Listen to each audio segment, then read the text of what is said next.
Three big names, three bad actors, or is it just one good idea and countless failures in execution? Good Fortune is Aziz Ansari's feature directorial debut with a $30 million supernatural comedy starring Keanu Reeves as an incompetent angel, Seth Rogen as a tech bro millionaire, and himself as a struggling gig worker. On paper, this should work. Keanu Reeves coming off decades of goodwill, Rogen's a proven comedic force, Ansari's built his career on sharp social commentary through Master of None and Parks and Recreation. The film premiered at the Toronto International Film Festival in September 2025, hit theaters in October, and currently sits at a 77% on Rotten Tomatoes. Critics praised the performances and the big laughs, but it feels like people aren't treating this movie as itself. Outside of the big names people love, the acting across the board feels like people reading a script out loud. The directing is flat, the music is even worse. The entire film resolves with a 4-minute pep talk that undermines every interesting idea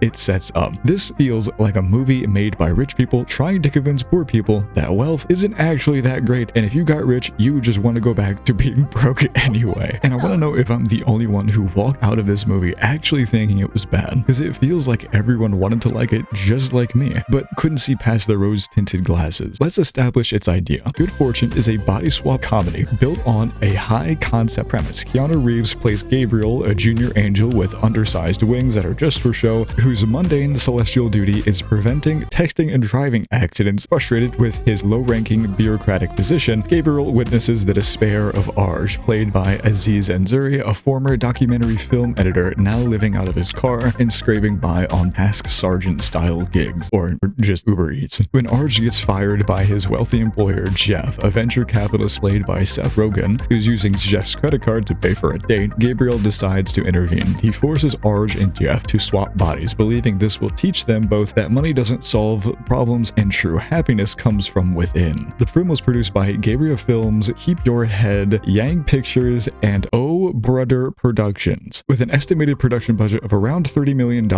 it was distributed by Lionsgate and shot entirely in Los Angeles County over 2024, after being delayed by the 2023 Writer Guild strike. Here's where the film actually gets interesting conceptually. Unlike traditional body swap morality tales, Good Fortune subverts the expectation with the moral lesson. When the body swap happens, Arj quickly discovers that Jeff's wealth provides genuine security and relief. He refuses to return back to his old life of economic poverty, and it directly validates the harsh reality that money does in fact solve most immediate problems. This refusal triggers cosmic consequences. Gabriel loses his wings and is stripped of his powers and forced to live as a mortal. The low-level interventions previously performed by him, like preventing those texting and driving accidents, begin to start happening all around him. During the production, Keanu Reeves actually sustained a serious vertical kneecap fracture. You've done all these iconic action movies where you're moving and fighting and running. Is it true that you got hurt doing this last film more than you got hurt in all these other ones? Is that accurate?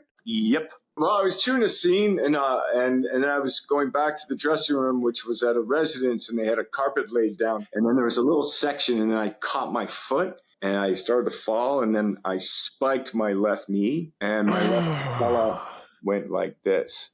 My kneecap, I had a vertical break. But as a mortal, now Gabriel takes on a dishwashing job, develops a fondness for smoking cigarettes, enjoys dancing, and becomes enamored with comfort foods, specifically citing chicken nuggies as his favorite and noting he'd miss street tacos if he got his wings back, which they later do a callback to finish the movie, with a taco randomly floating up before a bite gets taken out of it, but with it being described that angels don't have those sensations, he wouldn't be able to taste it anyway, so I'm not sure why they ended it on that, but the way the entire cosmic crisis gets resolved is so frustrating that it completely undermines the one interesting philosophical angle the film actually sets up. That I'll explain that disaster in a bit. So what does it actually look like to sit through this thing? All of that conceptual setup doesn't matter if the execution is fundamentally broken. From the first scene, you can instantly feel the detached nature of this film. The acting across the board feels like people are just reading off a script. Keanu is doing this blank stare thing that I'm guessing he's just bringing over from Bill and Ted's Actual Adventure, playing Gabriel as a amusingly stiff but not particularly bright character, and yet critics call him the film's MVP for being the most enduring dum-dum whose incompetence drives the plot. And if I have to explain why that type of shit doesn't work for anyone else playing this character, then you might be a part of the crowd who will just enjoy this film because Keanu Reeves is in it. And look, I get why they go into hiring Keanu Reeves. It's a slam dunk. People want to like him. Even if he is in a bad movie, they'll just look over it to focus on the good ones he was in. And to that I say, fuck yes, do that with actors that you love, but acknowledge that the actor being in a movie doesn't make the movie good on its own. Seth Rogen honestly felt like the only actor in this entire film. He's playing Jeff as a specific kind of LA doofus, bombastic and ultimately insecure, living in a Hollywood Hills mansion with a sauna, disco club, and notably boomerang-shaped pool. Rogen brings some energy to the role when he's forced into Arj's body and undergoes what critics call a Christmas Carol-style awakening. There are moments where you can actually see him trying to ground all of the absurdity, but he's surrounded by performances that feel like they're just doing first table reads. Even with his comedic timing, it can't save it when nobody else is matching his energy, which sadly in most emotional scenes is Keanu Reeves' Gabriel. Now onto Aziz Ansari as Arj. Should be the most emotional center of this film. His character has lost footing as a documentary film editor, is living out of his car, it's getting towed, now it's impounded, and is reduced to dismal task sergeant jobs like assembling furniture or standing in line at high-end bakeries to get rich clients their food. This is a character whose despair is rooted in systematic failure, and Ansari's established thematic interest in status and social mobility from master of none should make this role feel even more authentic. Instead, his line delivery is so stilted that you're constantly aware that you're watching him read the line and not an actual person experiencing the genuine economic anxiety that we all feel. And this is his directorial debut, which means he directed himself into a flat performance.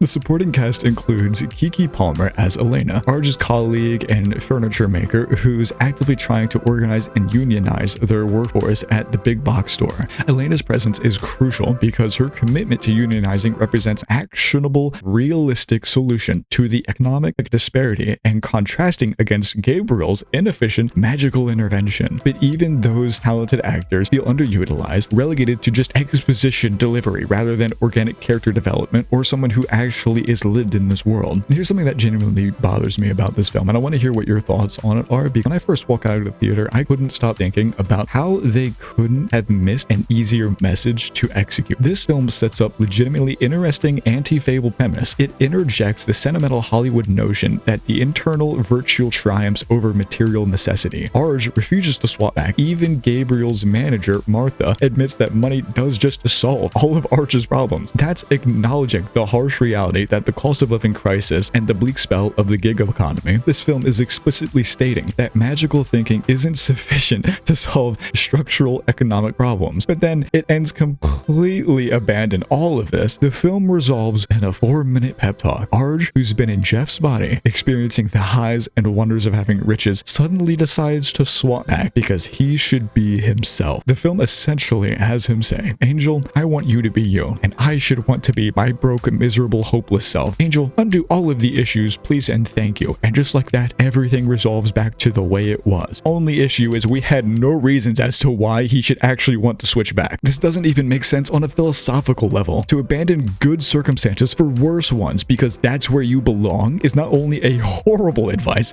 but an even worse message to build your movie around. This feels like a movie made by rich people wanting to keep poor people happy by saying, wow, your lives are great, but if you were put in our shoes, you would just want to go back to being what you're used to anyway. Like, are we fucking kidding? The film explicitly validates Arj's life is miserable, that money solves his problems, and then forces him back into that misery through a pep talk about authenticity. It's ideologically bankrupt. From a craft standpoint, the directing is bad. Ansari clearly has a vision for what he wants Los Angeles to look like, but the execution is flat and lifeless. The music is even worse because every cue feels disconnected from the emotional beats of the actual scene that we're looking at. The editing is so off-putting, the pacing drags in all of the wrong places and rushes through the moments that we actually need room to breathe in. The film is highly predictable in the worst way, and you know exactly what's going to happen. It just takes way too long getting there and never actually shows why Arj should switch back, which is the main crux of this whole film. Instead, it does everything in its power to show the contrary. The journey is just depressing.